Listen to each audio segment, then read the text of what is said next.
ہاں، تو طالبات میں آپ کو بتا رہی تھی کہ حمد اور نعت میں کیا فرق ہے۔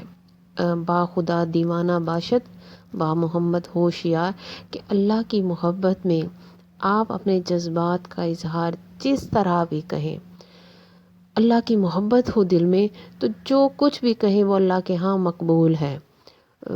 حضرت موسیٰ کو جو ایک چرواہا ملا تھا، جس کی فہم، جس کا سمجھ بس اتنی تھی کہ وہ ظاہر چرواہا تھا اور بھیڑ بکریاں ہی اس کی کل کائنات تھی، تو وہ اپنے ہی تناظر سے بات کر رہا تھا کہ اللہ تعالیٰ اگر تو بکری کا بچہ ہوتا تو میں تجھے اپنی بڑی محبت سے تجھے سہلاتا، تجھے نہلاتا، تجھے اپنے پاس رکھتا، تجھے پیار کرتا۔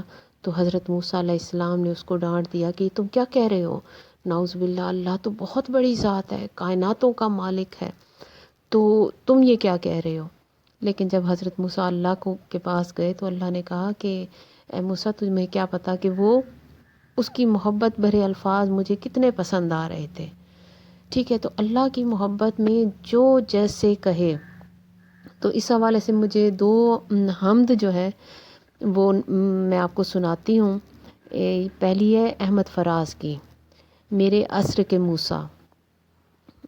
مالک میں لفظوں کا گڈریا، حرفوں کے بزغالے میری دنیا ہے، اس دنیا اور اس کے دکھوں کے بھونچالوں سے جب بھی مجھے پل دو پل ملتے، اور تجھے سارے افلاک اور ساری زمینوں کے سارے بسنے والوں کے سارے جھوٹ اور سارے سچ کے جنجالوں سے مہلت ملتی، ہم آپس میں باتیں کرتے، سیدھی سچی پیاری باتیں، جبر اور مکر سے آری باتیں۔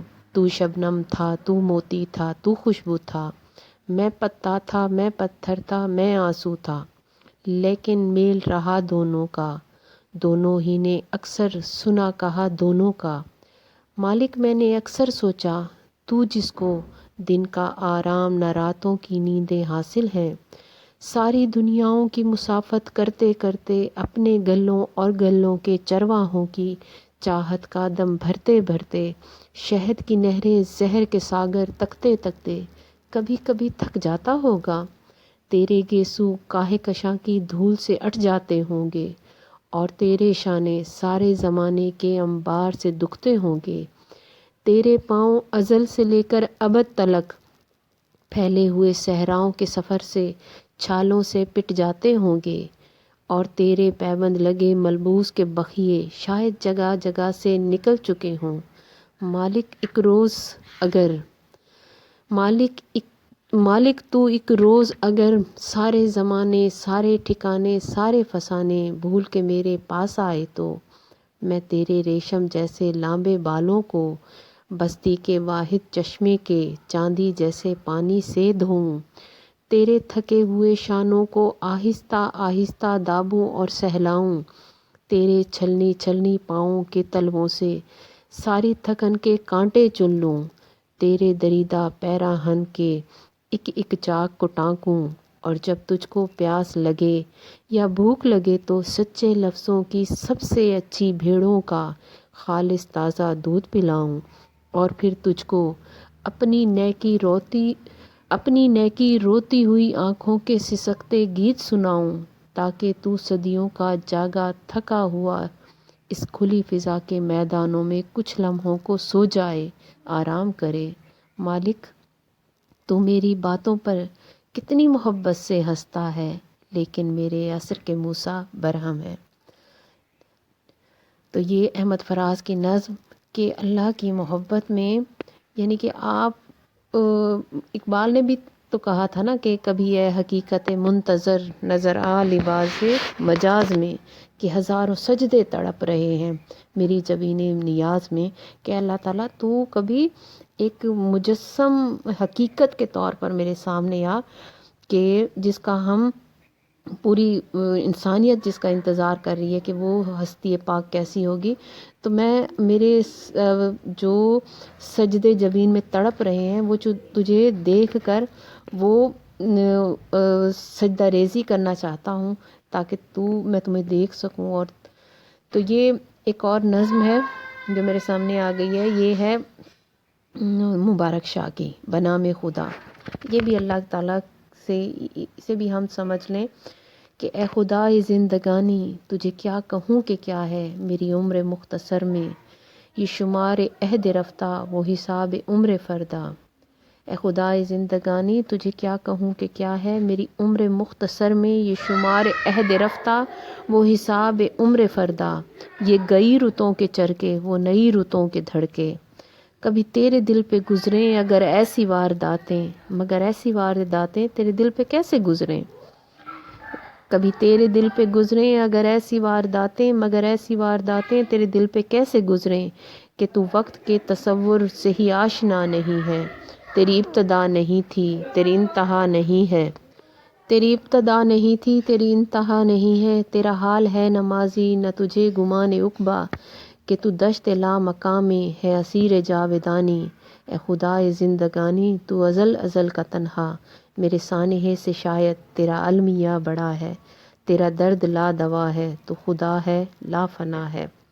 یہ اب یعنی کہ مختلف شاعروں نے محبت میں اللہ سے جو جو باتیں کی ہیں، وہ بڑا خوبصورت شعر ذہن میں آ گیا۔ کیا تھا کہ لوگ چیخا کیے وہ جو معبود ہے بس اسی کی ثنا، بس اسی کی ثنا، لوگ چیخا کیے وہ جو معبود ہے بس اسی کی ثنا، بس اسی کی ثنا، میری شارک سے میرے خدا نے کہا مجھ کو اپنی سنا، میں نے غزلیں کہیں۔ کہ اللہ جو ہے نا، آپ اللہ سے محبت بس کریں، اللہ کی ذات سے محبت کرنے والے بن جائیں، اس محبت میں آپ کا ہر لفظ ہر رویہ ہر عمل مقبول ہے۔ ٹھیک ہے، اللہ سے محبت کا انداز جو بھی ہو تو اللہ تعالیٰ اس کو خود جاویداں بنا دیتا ہے۔ تو یہ حمد یہ ایک رسمی چیز نہیں ہے، یا صرف یہ شاعروں کی چیز نہیں ہے کہ شاعر ہی اللہ سے محبت کا اظہار کریں۔ تو ناقدین کیا کہتے ہیں کہ اللہ سے محبت کا اظہار آپ نثر میں بھی کریں گے تو وہ حمد ہے۔ ٹھیک ہے، یہ بات بہت آگے چلی جائے گی۔ تو میں بات کر رہی تھی کہ حمد اور نعت میں کیا فرق ہے، کہ با خدا دیوانہ باشد با محمد ہوشیار، کہ حضور پاک صلی اللہ علیہ وآلہ وسلم کی جب بات آئے تو وہاں بڑا ادب، بڑا احترام اور بڑا عجز کی ضرورت ہے، انکساری کی ضرورت ہے۔ علامہ اقبال نے کہا تھا نا کہ ادب گاہیست زیر آسماں از عرش نازک تر، ادب گاہیست زیر آسماں از عرش نازک تر، نفس گم کردہ می آید جنید و با یزید جا، کہ بڑے بڑے جو اولیاء اللہ تھے ان کی سانس رک جاتی تھی جب حضور پاک صلی اللہ علیہ وآلہ وسلم کی ذات مبارکہ پر بات کرنے کا موقع آتا تھا۔ یعنی کہ بہت سارے ایسے لوگ تھے جو آپ کا اسم مبارک جو ہے وہ بغیر وضو کے منہ سے نہیں نکالتے تھے۔ تو یہ بڑے ادب اور احترام کا مقام ہے۔ اور نعت کہنا جو ہے، اور نعت کہنے کی سعادت ملتی اسی کو ہے جس کو حضور صلی اللہ علیہ وآلہ وسلم سے محبت ہے، اور بغیر محبت کے ایک لفظ بھی آپ نہیں کہہ سکتے۔ تو ہماری جو اردو روایت ہے یا جو فارسی سے آئی ہے، تو ظاہر مسلمانوں نے اپنی محبت حضور پاک صلی اللہ علیہ وآلہ وسلم سے محبت ہمارے ایمان کا حصہ ہے۔ ہمارا ایمان ہی کامل نہیں ہے اگر ہمیں حضور پاک صلی اللہ علیہ وآلہ وسلم سے محبت نہیں ہے۔ لیکن بات وہی ہے کہ جس کا جتنا ظرف ہے، جس کا جتنا وین ہے، وہ اتنی ہی بات کر سکتا ہے۔ ٹھیک ہے، پہلے میں آپ کو تھوڑا سا یہ ایک نعت سنا دوں۔ یہ سید مبارک شاہ کی ہی نعت میرے سامنے ہے، بنام رسول۔ اے محبت کے پیمبر تو وفاؤں کا امیں، باعث تخلیق عالم درد مند عالمی، اور تیری امت رہینے پیش آئے کذب و ریا، جیسے طائف کے ستمگر جیسے کوفے کے مکیں۔ آج دعویٰ کر رہے ہیں ہم تیری تقلید کا، آج دعویٰ کر رہے ہیں ہم تیری تقلید کا، ہم جو زوم رہبری میں کارواں کو لوٹ لیں، درس تیرا لیسا للانسان الا ما سعی، اور ہم تو فصل پکنے پر کساں کو لوٹ لیں۔ تیرے مسلک کی یہاں ترویج ہو تو کس طرح، گرچہ اپنا دین تیرے نام سے منسوب ہے، تیرا شیوا عدل کی فرما روائی کا فروغ، اور ہمیں خوشنود یہ فرما روا مطلوب ہے۔ تو نے بس اس شخص کو محروم جنت کہہ دیا جس کے ہمسائے کبھی فاقہ کشی میں سو گئے۔ بڑا غور سے سنیں۔ تو نے بس اس شخص کو محروم جنت کہہ دیا جس کے ہمسائے کبھی فاقہ کشی میں سو گئے۔ ایک ہمسایہ تو کیا اے رحمت للعالمین، ہم تو نسلوں کے لیے فاقوں کی فصلیں بو گئے۔ اے ردائے خاک ساراں جو ہمارا بس چلے، بے امان لوگوں کے سر سے آسماں کو کھینچ لیں۔ تو نے فرمایا تھا حق گوئی میرا دستور ہے، اور ہم جو سچ کہے اس کی زباں کو کھینچ لیں۔ ہم ریا پیشہ جو سچی بات کہہ سکتے نہیں، لاکھ چاہیں بھی تو تیری نعت کہہ سکتے نہیں۔ اب یہ دیکھیں یہ کیسی، یعنی کہ ہم جو ریاکار ہیں، جو ریاکاری کیا ہے، جھوٹ ہی ہے نا، جو چیز ہے نہیں وہ دکھاوا کر رہے ہیں۔ تو ایسے ریاکار آپ صلی اللہ علیہ وآلہ وسلم کی تعریف کر ہی نہیں سکتے۔ جو یعنی کہ جو غلاظت میں رہتا ہو، جس نے گندگی میں ہی آنکھیں کھولی ہوں، اسے حسن کا کیا پتہ، وہ حسن کو کیسے بیان کر سکتا ہے؟ وہ اگر بیان کرنا چاہے گا بھی تو وہ ایک خیالی بات ہوگی، ایک عجیب سی بات ہوگی۔ اصل تو یہ ہے کہ جس نے حسن کو دیکھا ہو، صفائی پاکیزگی کو دیکھا ہو، تو وہی صحیح بیان کر سکتا ہے۔ تو جو غلاظت میں لتھڑے ہوئے لوگ ہیں، جو جھوٹ اور ریاکاری میں ہیں، وہ اگر نعت بھی لکھیں گے تو وہ بھی جھوٹ ہوگی، وہ ان کی اب یہ ایسا اظہار کیا ہے سید مبارک شاہ نے کہ یہ عام وہ حضور پاک صلی اللہ علیہ وآلہ وسلم سے محبت اور عقیدت کا اظہار کہ یہ یوں سمجھے کہ سپرلیٹو ڈگری ہے کہ ہم آپ کی تعریف اور حمد و ثنا کرنے کے قابل نہ ہماری زبان ہے، نہ ہمارے حالات ہیں کہ ہم آپ کی تعریف کر سکیں، کیونکہ ہم تو وہ گناہوں اور غلاظتوں میں لتڑے ہوئے لوگ ہیں۔ ہم آپ کا حسن، آپ کی پاکیزگی کو تو جان ہی نہیں سکتے۔ تو یہ حضور پاک صلی اللہ علیہ وآلہ وسلم کی نعت کہنا بڑی سعادت کی بات ہے۔ علامہ اقبال جن کا عشق رسول، جن کی زندگی کا اور جن کے کلام کا اور فکر کا سب سے جو مین عنصر ہے وہ عشق رسول ہے، لیکن ان کی کلام میں آپ کو نعت، باقاعدہ نعت نظر نہیں آئے گی، لیکن ان سے بڑی جو نعتیں ہیں وہ کہیں بھی مجھے نہیں لگتا کہ وہ کسی نے کہیں ہوں۔ وہ ایک ذوق و شوق کے اشعار ہیں، نعتیہ اشعار ہیں، کیا کمال کے ہیں۔ لوح بھی تو قلم بھی تو، تیرا وجود الکتاب، گنبد آبگین رنگ تیرے محیط میں حباب، شوکت سنجر و سلیم تیرے جلال کی نمود، فقر جنید و بایزید تیرا جمال بے نقاب، تیری نگاہ ناز سے دونوں مراد پا گئے، عقل غیاب و جستجو عشق حضور و اضطراب۔ اور وہ کیا تھا، بڑا خوبصورت شعر ہے کہ آیا کائنات کا معنی دیر یاب تو، آیا کائنات کا معنی دیر یاب تو، نکلے تیری تلاش میں قافلہ ہائے رنگ وہ۔ تو نعت بڑے بڑے لوگوں نے کہی ہے، کسی نے نثر میں کہی ہے، کسی نے شعر میں کہی ہے۔ اللہ تعالیٰ کے ہاں حضور پاک صلی اللہ علیہ وآلہ وسلم کی محبت کا ہر انداز بہت قبول ہوتا ہے۔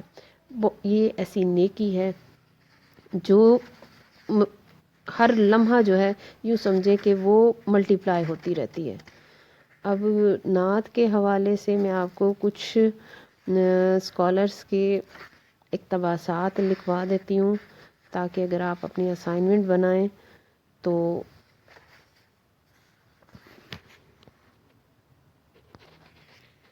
حمد راجہ رشید محمود لکھتے ہیں، حمد سنت محمدی ہے اور نعت سنت خداوندی۔